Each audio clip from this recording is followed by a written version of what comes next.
Welcome to BizTech Asia's hottest startup show. Now, we feature hot startups across Asia, sharing their entrepreneurial journeys and sharing with us why, just maybe, they may be Asia's next unicorns. Today, we feature the TechNode Group out of China and its founder, Dr. Gang Lu. Dr. Gang, welcome to the show. Hi, Brian. Thanks for having me. Yes, great to be here. Now, Dr. Liu, you started TechNode in the early days of China's internet revolution in 2007, and you have been through several waves of this. Now, walk us through your journey as an entrepreneur in China in the technology space. Yeah, well, it's really long story. So actually, well, first of all, I have to say is even I'm working on the media business, and those people consider me as a media guy or journalist. But actually, the everything the reason I started is not because I have like a media background. I did nothing about journalist. In the school, in the university, in the university. Actually, my background, I did my PhD in computer science. So Ah, basically, yeah, my first job is was a programmer. okay. That's my first job. Um, so the reason, always about 10 people deep in my heart, I'm just a geek. Okay. A guy with a passion about technologies. But the reason I started, is TechNode was just my personal blog. That was 2007. The reason I started my blog, is really simple. I didn't expect at all that's what's going to my career when I started.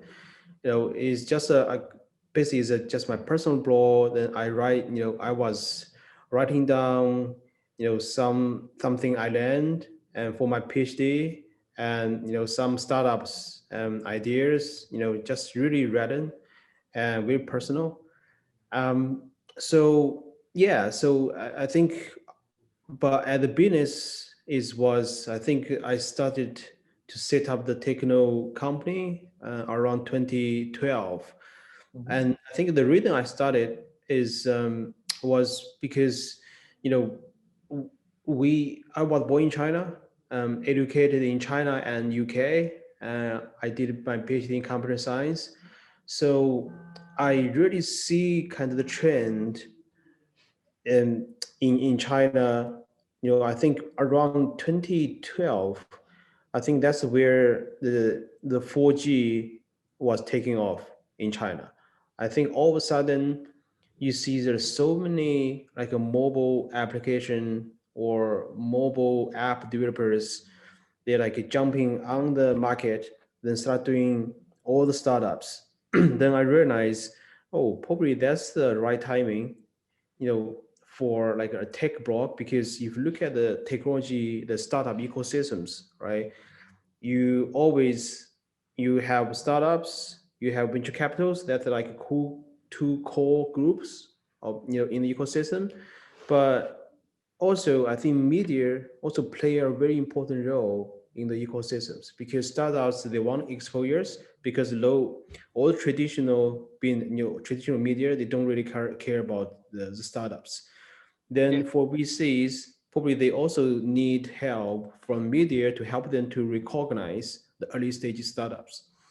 Um, so then I realize, then I say, oh, because I've been doing the blog, the person for so long, and I have my passion, and so people, came to me and say, hey, you should do this as a career, and because the ecosystem need it. So that's why I made decision, and to set up company and to turn my hobby into my career. So I think that's how everything started.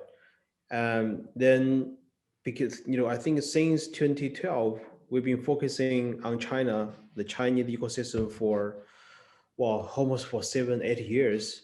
Then around end of 2019, we decided to have a small office based in Singapore, and Okay. so we have a small team there, but it's not really like a separate entity or separate company. Basically, I think what we was planning is just because we see more and more Chinese company going out of China and they want to enter the local market in Southeast Asia, in Asia. Um, and we want to play because always our vision is we want to play as the bridge between China with the global ecosystems. Then because around we saw is a huge trend. First of all, I think Southeast Asian market is massive.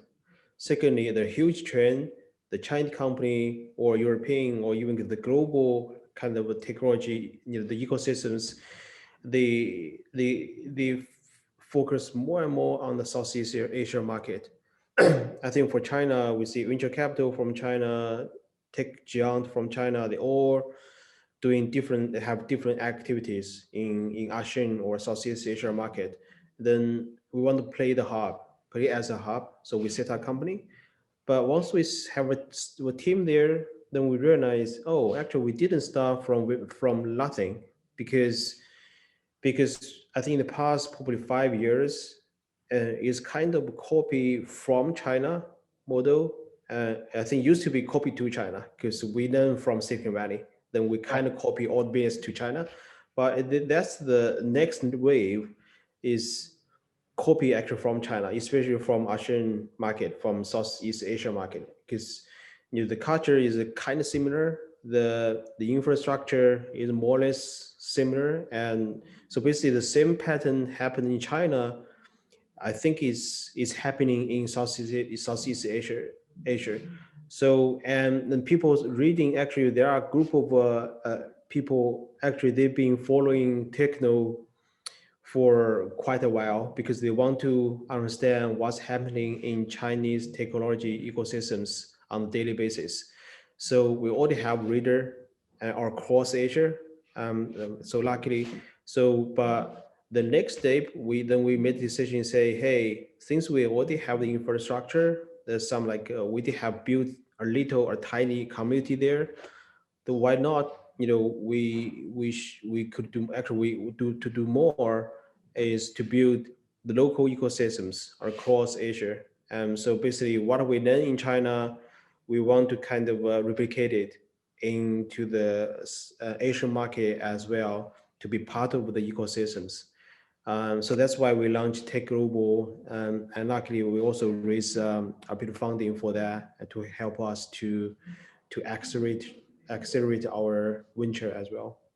Now, it's interesting. You brought up quite a few interesting points. One of which is the fact that the Southeast Asian startup ecosystem has taken the lead from China. And I think you've got a very good point there because traditionally, like China, we used to take our lead from Silicon Valley. So everything that Silicon Valley says is gospel.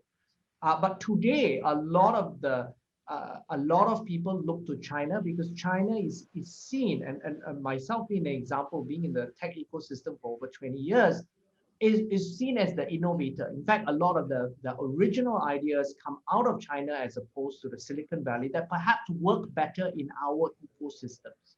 So I think that's more of a reason why, as you said, the copycat wise, and you hit the nail on the head, because of the similarities that we have, the Chinese ideas may sometimes translate much better compared to the Silicon Valley ideas. Yeah, I think just just my personal kind of experience. I think I used to travel to Silicon Valley almost every year, maybe twice, 3 times a year to Silicon Valley, and as a media and to check out what's the kind of advanced technologies, what's happening there. But in past probably have, but now in I have been to US Silicon Valley for probably 4 years.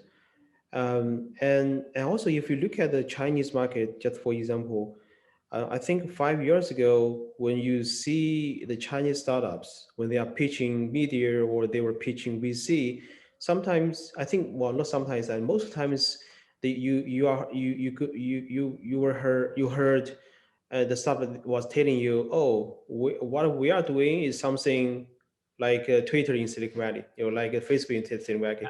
Then even when you talk to VC, I think it's probably the help VC to understand faster. If you say, oh, we have the business model, is from Silicon Valley, because that's sort of proved and to the VC, oh, this model works, in Right. Silicon Valley already. And so that's like 5 years ago. But right now in China is, I think what happened in past 5 years is China has its own kind of ecosystems. Hmm? And then, I think the more and more startups founder here in China, I think if you look at all the unicorns in the past like 5 years, I think most of the unicorns, they are nothing like, they don't have anything to compare in Silicon Valley. Why? Because as I said, the market is really different right now. Even like the social media, like the ecosystem is very different. Then even, for example, another example, like even talk about like the hottest market, for example, like AI. I think the AI is, if you look at the wisdom market, like states in Silicon Valley, they are so good in the research level, but in China, because the research level, I don't think we are compete with we are good to compete with Silicon Valley. But on application level, because we have a huge market here, there's a huge demand to, and actually we are desperately looking for applications based on AI. So that's why you see so many applications, in China, like it's like all of a sudden we see the AI kind of algorithm or technology has been applied to many sectors or many industries in China. Is the AI is going so faster, and compared with US. So I think I think this type of pattern, I'm sure is going to happen in Southeast Asia as well. I think everything starts with the population, because the population is huge, then which means we need applications, and we need applications to we have massive user base. Then we need applications in all the traditional business to disrupt the traditional business, like agriculture, the food tech, the properties. There's so many things, we expecting technology to disrupt them. And also, I think it's also it's quite interesting is because, um, the in terms like the market size, in terms like user behavior, in terms like infrastructure, the level in infrastructure, it's like South Asia to me is more like 5 years ago, or even some places like 10 years ago. But Okay. I think it's, well, it's nothing bad. I think that means there are lots of opportunities there. I think 10 years ago in China is the same. So because we are behind, then we try to catch up as soon as we can. And also, as you said, like a copycat or copy, I think I have to say, to me, copy is not the bad words, right? Okay. I think Yeah. copy is, I think is always a learning curve, right? Yes. You copy something, but of course, the most important part is you copy that, but how can you localize the product or service or ideas into the local market? I think that's the key part. I think, Gang, you've actually highlighted a very quite a number of key points. And let me go through some of the things that you said. One of the things that you said is yes, the US is really the leader in terms of basic research and stuff. But correctly, I think you pointed out China and Chinese entrepreneurs are far quicker in terms of applying the research and the next step also then commercializing the research. I think that's where the speed to market is a completely different level in China. Um, I think that's a key strength. The second thing also is the fact that you have, as China, a large market to start with. So even the startups can grow to a very huge size even before they start to think about going out. Whereas in Southeast Asia, for example, like if you are in a place like Singapore, it's 5 million. In Malaysia, it's 30 million. So generally then, it takes you time to get scale, and scaling across Southeast Asia. One of the challenges is, say, if you look at ASEAN, there's 10 different countries.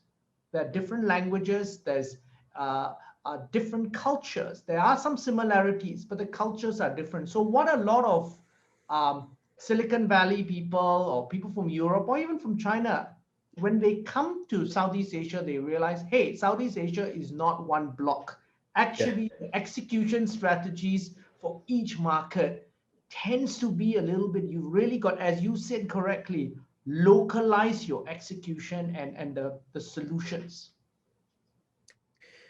Yeah. I think it's well. I think more is I think it's the same. Like I said, when like at the early years when the Silicon Valley companies they come to China and they were so confident. They think, oh, China, we have the best technologies. We can conquer the market. But then you realize, China even is one country, but if you go to, but it's a massive market, and if you go to different province or even different city, they have their own culture. I mean, the user behavior actually is different. The language, the probably that's like different as well. So it's not easy to conquer. I think, but I think I think as I mentioned, it's the same thing. Even I think the quite a few people kind of have sort of misunderstanding of the Asian market or Southeast Asia market. Is people, it's easy to say, oh, let's go to Southeast Asia. Let's, enter the Southeast Asia market there. It sounds like just like one place, but as you said, even each country they have a relatively small market, but you cannot just say, oh, Southeast Asian market, let's just give like one go. But you have to look into each market because it's still we see there's a similarity, but the more is a difference, right? The language, the market, even like the city infrastructure, and sometimes the 4G is okay, but for somewhere 5G is already ready, but most places, the still using 4G. That's So right. you have to check all the points and to understand and to work out the local strategies. Now, Gang, I want to take you back to your company itself, TechNode. Now, you've Sure. got 6 business units, and you consider yourself a unique tech ecosystem on your own. You've got TN Media, you have TN Global, TN Data, you've got TN Venture Capital as well. Kind of walk us through what your group actually does, because it seems like it's a huge spectrum of services and products. Well, yeah. Well, I think it's the first of all. I think, be honest. I think the loads of lesson I've learned through the journey, and from like one blog to a media, then from one media to have like 6 unit. I think, be honest. I think is they are not, the lesson. I think probably half of the lesson they are really not good lessons. Actually, there are lots of failures or like rethinking. But we So learn from our failures. yeah, yeah. So I can tell you, quickly how why the 6, you know. So actually, everything we feel is all connected. Media is the core part. We started from media. Then at the media part of media business, of always they come with events, online, offline. Always the events can bring your exposure, can connect you directly to your readers or communities, and closer. And of course, events can get sponsors. That's a is a good source of for the revenue as well. So that's normally that's all the media are doing the same, right? Media content and events. And then I think to us is I think starting from 3 years ago, because we focus on startups, VCs. So that's our like, kind of major reader groups. Then like one day, and then we realize, hey, why there's so many people they are wearing tie, with proper suit, and they came to our events. So basically, we say, hey, those are not startups, right? It doesn't behave like startups. So we start talking to them and realize actually all these people, they come from corporates, and from maybe from HSBC, from like Unilever, from BMW. Then we start talking to them and say, hey, they realize all these, sort of traditional corporates, they are looking into the tech ecosystems. They want to work with startups, by investing into the startups or buy the startup technologies, blah blah. So then, and when we're talking to them, we also realize actually there's a big gap between corporates and startups because they never talk to each other. Yeah, They are speaking different language. different language. Yeah, Yeah. exactly. So then we say, oh, probably that's something we can do is we can, because we get in touch both sides, then we can play as a bridge. So that's why we launched the corporate innovation. That's part of our unit because so basically we help the corporates and to work with startups and to help startups to help them to pitch the corporate. So that's then so that's the third one. The fourth one is like venture capital. We are not VC. We don't invest anything. Okay. But what I can do because we can help startup to raise money from VC and we can help VC to identify the most potential startups. So I think that's basically that's a value is more like a win-win to everybody, right? So then that's the fourth one. The fifth one is through the media events and the partnership with the corporates, we have data. You know, honestly, I think we don't know how to play with data yet, but I think data eventually they'll be very valuable because the data for us is the kind of first hand, right? Because we can always get some like first hand data. Yep. So I think data could be really useful as well. So that's why we have kind of data unit and more on the technology side, on the tech side. And the last one is the global, as I mentioned, is so luckily the tech global it really work out. So that's why we decided to the global team spin off from TechNode China and to be the real local companies to serve the local ecosystem.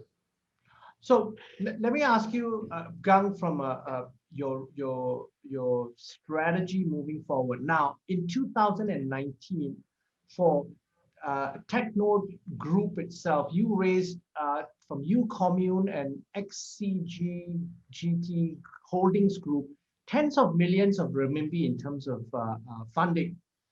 But you've spun off TechNode Global, and then you've spun that off, and that's based out of Singapore and Hong Kong. And then you've just done a funding round as well with the likes of SPH Ventures. Can you just give us an idea of what your strategy is in terms of funding and growing the companies, both at a holding level as well as the TNG Group global level? Well, that's good question. I think it's um, I think to us is uh, well, I think to me, as I said, we are the media company, but actually my background is not from media, so maybe my thinking or my mindset is not really like the traditional media companies. So I think we focus on communities so much, maybe than many other medias, I guess. So I think that's make us kind of successful in China, right? Then so I think because China had a huge market, and also like the technology, I think is really booming in the technology sectors, and also investor and also industry recognize our value in the ecosystems, so which allowed us to raise several round in China. I think for the Taker Global, I think to me is probably I really I would consider that as my like a new journey as a startup founder. Um, I think the good thing, well, so basically, is a startups. I think the good thing for Taker Global is, um, you know, because our vision is to build the local ecosystems, but luckily is there a huge amount of experience from what we've been doing in China and already, and even some is like a failure kind of failure experience. So we Mhm. know what we should do and what we shouldn't do when we do the global, take global, and to enter the local market. But still, I think, and also because this most of the business or strategy which the tech global will use has sort of proven in China. Okay. And also because we've been watching the Chinese technology for so long, and we also believe, and also the investor and also industry also believe the pattern will be more or less the same. So basically, we kind of know what's next in Asian market, given the experience Okay. we saw in China. So and so I guess is you we know how to build the ecosystems, we know how to build the communities, but we also, and because we are international at very beginning, you in China, because if you look at the media, is we have English media from very beginning.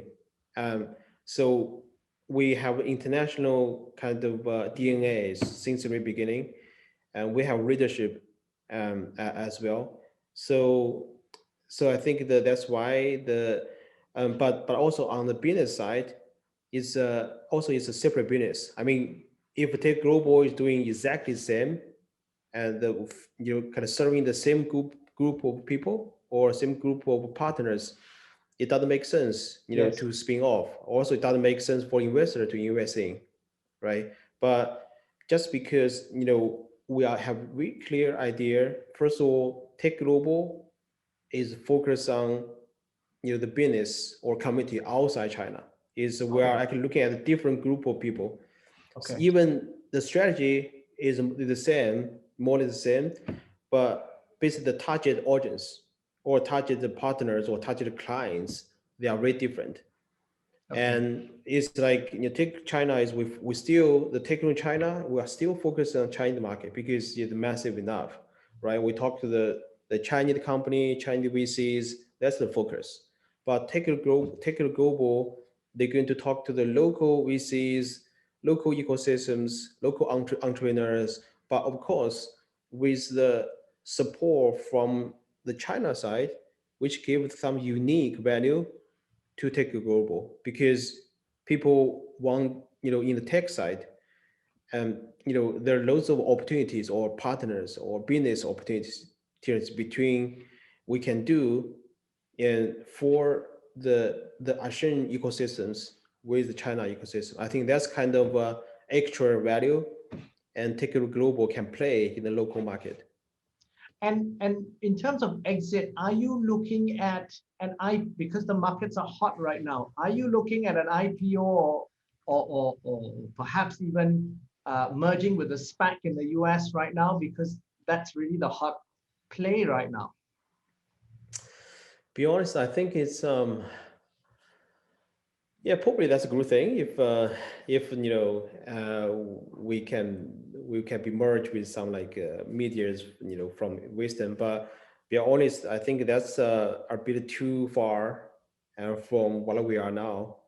Okay. I think it's the mission or the vision we are looking at now is how to become one of the leading tech media platforms in in Asia. I think that's our first goal, and I think with that there are plenty of work we have to do. We need to work with partners across Asia. We need to talk to all the communities across Asia. I think that's our focus. I think um, I don't know. At least to me, IPO always good, um, but I think we have to be realistic. Is we have to make sure we make the right step, the right next step, not like looking at like 10 step away. A final question, Dr. Lu, what advice would you give startups in Southeast Asia who perhaps want to do the reverse and go to China and execute? Well, I think it's I think it's probably for now, maybe even for next 2 or 3 years. I think it's kind of wise, smart for local startups to learn from China and even to copy some ideas from the Chinese successful companies. Um, I think that's I think that's a good thing, and but of course you have to localize. So because if you look at the, to learn about China, I think to actually can help you to understand where's the market trend, so what's the next trend, and so you can give you probably the guide or directions and where you should go, where you shouldn't go. I think that's good, but I think but after maybe 3 years or 5 years, I think for all the startups is there, you have to also think, okay, copy probably is a good start to start with, but eventually the local industry has its local culture, and you can do with the experience from China can help to start, but it cannot help you to forever, right? And also there are loads of a market, I'm sure, I don't know, but there should be loads of market you cannot learn because China market, you don't have the China don't have the same market. There Yes. should be some very niche market in each country, no matter is only 40 million people or even smaller market, always a niche market. And you can do where you can not really find the good example, but I think is you should always have kind of a mindset is, oh, this is what I should learn because the local market need it, but this is I cannot learn anywhere else, but maybe the technology can be applied to the niche market, the local niche market. So you have to be smart. Now, Gang, thank you very much for taking the time to be on Asia's Hottest Startup Show, and thank you for your insights. Thank you. Thank you very much. I hope to see you in person soon. Yes, we've been speaking to Dr. Gang Lu, the founder of the TechNode Group from China, on BizTech's Asia's Hottest Startup Show. I'm Brian Fernandez. This video will be on our Facebook and LinkedIn sites, as well as our website, www.biztech.asia. Please subscribe and like our various platforms.